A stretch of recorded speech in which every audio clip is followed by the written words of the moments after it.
सुंदरबन नाम के जंगल में टूनी चिड़िया रहती थी।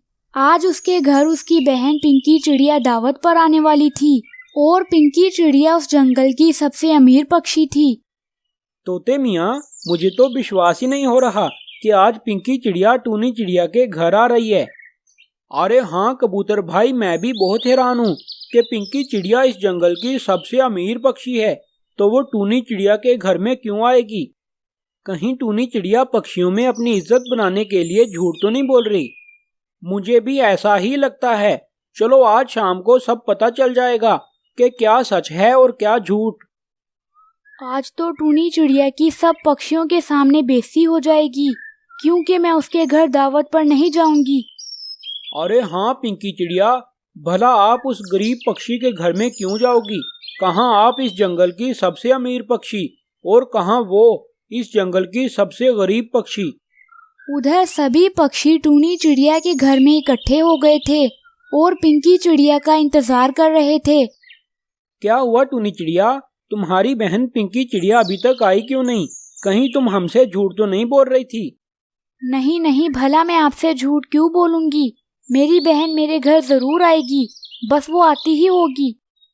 बहुत देर गुजर जाती है मगर पिंकी चिड़िया टूनी चिड़िया के घर नहीं आती और सब पक्षी अपने अपने घरों को वापस चले जाते हैं।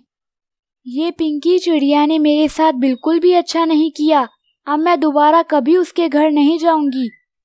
ये कहकर टूनी चिड़िया जंगल में दाना लेने के लिए चली जाती है। उधर कालू कौवे ने पिंकी चिड़िया को मारने का प्लान बनाया हुआ था, क्योंकि वो पिंकी चिड़िया को मारकर उसके सारे खजाने पर कब्जा करना चाहता था। बस बहुत हो गया, अब मैं पिंकी चिड़िया की नौकरी नहीं करूँगा। मैं उसको मारकर उसके सारे खजाने पर कब्जा कर लूँगा। ये कहकर कालू कौवा चावल के दाने लेकर वहाँ से चला जाता है। दूर बैठी टूनी चिड़िया ये सब कुछ देख रही थी। अरे बाप रे बाप, इस कालू कौवे ने तो पिंकी चिड़िया को मारने का प्लान बनाया हुआ है। मुझे अभी जाकर पिंकी चिड़िया को बताना होगा, मुझे अपनी बहन की जान बचानी होगी। ये कहकर टूनी चिड़िया तुरंत कालू कौवे के पीछे चली जाती है। ये देखो पिंकी चिड़िया, मैं तुम्हारे लिए चावल के दाने लेकर आया हूँ। तुम्हें चावल बहुत पसंद है ना? अरे हाँ कालू कौवे, मैं चावल तो बहुत शौक से खाती हूँ। जैसे ही पिंकी चिड़िया वो चावल खाने लगी तो वहाँ पर टूनी चिड़िया आ गई। रुक जाओ पिंकी बहन, ये चावल मत खाना, इनमें कालू कौवे ने जहर मिलाया है। अरे टूनी चिड़िया, ये तुम क्या कह रही हो? भला मैं अपनी मालिकन को क्यों मारूंगा? अच्छा, अगर तुमने इसमें जहर नहीं मिलाया तो चलो इन चावलों को पहले तुम खाओ। ये बात सुनते ही कालू कौवा तुरंत वहाँ से भाग जाता है और पिंकी चिड़िया को सारी सच्चाई पता लग जाती है। मुझे क्षमा कर दो, मैंने तुम्हारे साथ बहुत गलत किया। मुझे तुम्हारे घर आना चाहिए था मगर मैं नहीं आई, इससे तुम्हारी बहुत बेइज्जती हो गई, मगर तुमने फिर भी मेरी जान बचाई। तुम्हारा बहुत बहुत धन्यवाद। आज से तुम मेरे साथ इसी घर में रहोगी, हम दोनों बहनें इकट्ठी रहेंगी। उस दिन के बाद से टूनी चिड़िया पिंकी चिड़िया के साथ रहना शुरू कर देती है। तो प्यारे दोस्तों, इस कहानी से हमें ये सबक मिलता है कि हमें किसी के साथ भी गलत नहीं करना चाहिए। सुंदरबन नाम के जंगल में एक दुष्ट चील आ गया था। वो चील रोज किसी न किसी पक्षी के अंडे उठाकर खा जाता। जंगल के सभी पक्षी उस चील से बहुत परेशान थे। अरे ओ कालू कौवे, जल्दी से अपने अंडे मुझे दे दो, वरना मैं तुम्हारे बेटे जग्गू कौवे को खा जाऊंगा। चील भैया, ऐसा मत करें, आपको हमारे अंडे खाकर क्या मिलेगा? प्लीज आप यहाँ से चले जाएं। कालू कौवे, ये मैं आखिरी दफा कह रहा हूँ कि अपने अंडे मुझे दे दो, वरना तुम्हारा बेटा जग्गू कौवा मारा जाएगा। रानी कवि, हम इसको अपने अंडे दे देते हैं, वरना ये हमारे बेटे को मार डालेगा। कालू कौवा उस चील को अपने अंडे दे देता है और वो चील अंडे लेकर वहाँ से चला जाता है। आपने हमारे अंडे क्यों दे दिए? ये क्या हो रहा है हमारे जंगल में? हम लोग कितनी हंसी खुशी से रहते थे, फिर पता नहीं ये चील कहाँ से आ गया। इसने तो हमारा जीना हराम कर दिया है।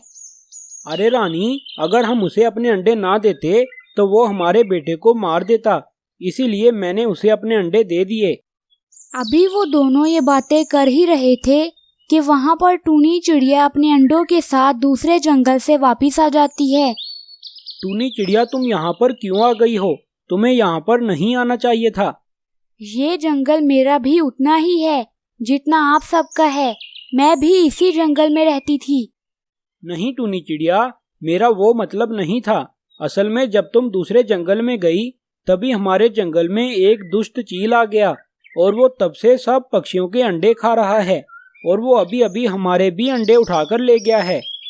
अरे ये तो बहुत बुरा हुआ। आप लोगों ने मुझे पहले क्यों नहीं बताया? वो तो उस जंगल में बारिशें शुरू हो गई, इसीलिए मैं जल्दी वापस आ गई।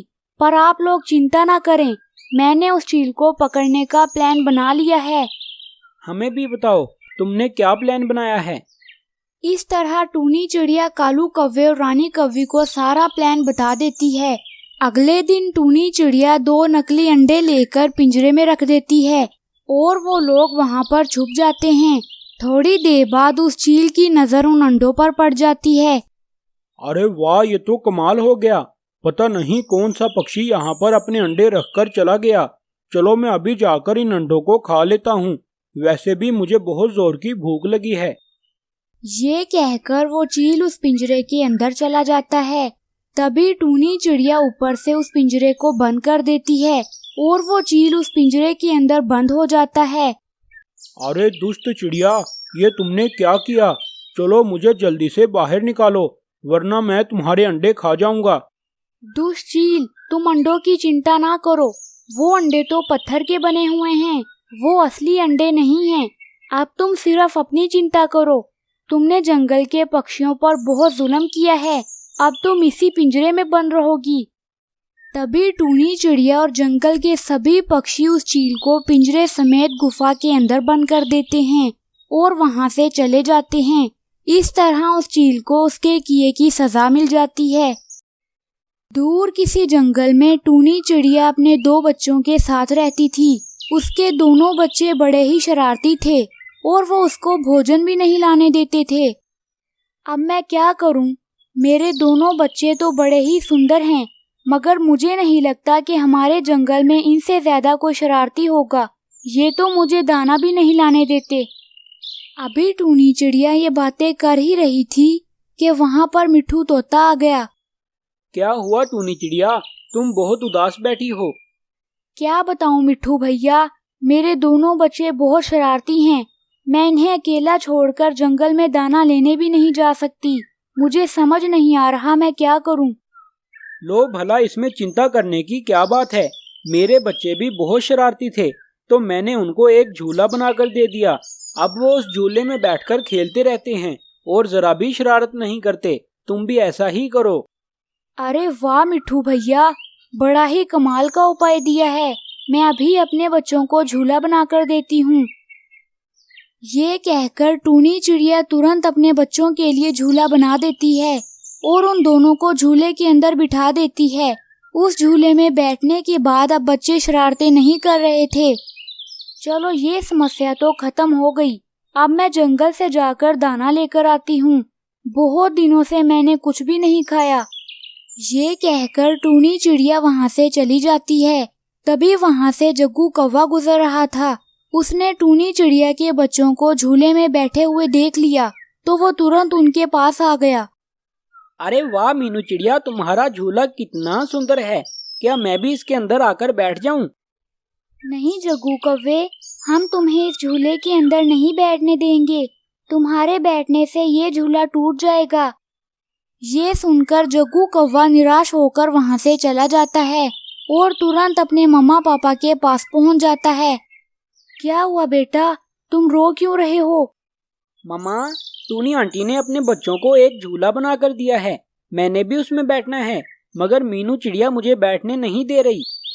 अरे उसकी इतनी हिम्मत, मैं उसको छोड़ूंगा नहीं। तुम चलो मेरे साथ, मैं देखता हूँ तुम्हें कौन नहीं बैठने देता। तभी जग्गू कौवा अपने माता पिता को लेकर उनके पास चला जाता है। अरे ओ मीनू की बच्ची, तुम होती कौन हो मेरे बेटे को रोकने वाली? चलो तुम नीचे उतरो, अब मेरे बेटे की बारी है। नहीं, हम नहीं उतरेंगे। ये झूला हमारा है। आप जाकर अपने झूले में बैठो। अभी वो दोनों ये बातें कर ही रहे थे कि वहाँ पर टूनी चिड़िया आ गई। कालू कौवे, आप मेरे बच्चों को झूले से क्यों निकाल रहे हो? ये झूला मैंने अपने बच्चों के लिए बनाया है। टूनी चिड़िया, अगर मेरा बेटा इसमें बैठ जाएगा तो फिर क्या हो जाएगा? थोड़ी देर बैठ लेने दो ना इसको। नहीं, मैं नहीं बैठने दूंगी। आप अपने बच्चों को नया झूला बना कर दो। ये सुनकर वो लोग वहाँ से चले जाते हैं। मम्मा, मैं थोड़ी देर जंगल में घूमने जा रहा हूँ। रात होने तक वापस आ जाऊंगा। ठीक है बेटा, ध्यान से जाना और ज्यादा दूर मत चले जाना। तभी जग्गू कौवा वहाँ से चला जाता है। मैं उस टूनी की बच्ची को छोड़ूंगा नहीं। आज रात में जाकर उस झूले को आग लगा दूंगा। इस तरह टूनी चिड़िया को उसके किए की सजा मिल जाएगी। टूनी आंटी, अब तो आपके बच्चे सो गए हैं। क्या अब मैं झूले के अंदर जाकर बैठ जाऊं? अच्छा बेटा, ठीक है, बैठ जाओ, मगर ध्यान से नीचे ना गिर जाना। तभी जग्गू कौवा जाकर उस झूले के अंदर बैठ जाता है। अरे वाह, ये झूला कितना प्यारा है। इसके अंदर बैठकर तो मजा आ गया। उधर कालू कौवा झूले को आग लगाने आ जाता है। उसे अंधेरे की वजह से अपना बेटा जग्गू कौवा नजर ही नहीं आया, तो वो तुरंत उस झूले को आग लगा देता है। अरे कालू कौवे, तुमने क्या किया? इस झूले के अंदर तो तुम्हारा बेटा जग्गू कौवा था। क्या? टूनी चिड़िया, तुम क्या कह रही हो? मगर अब बहुत देर हो चुकी थी। कालू कौवे के बेटे की मृत्यु हो गई थी।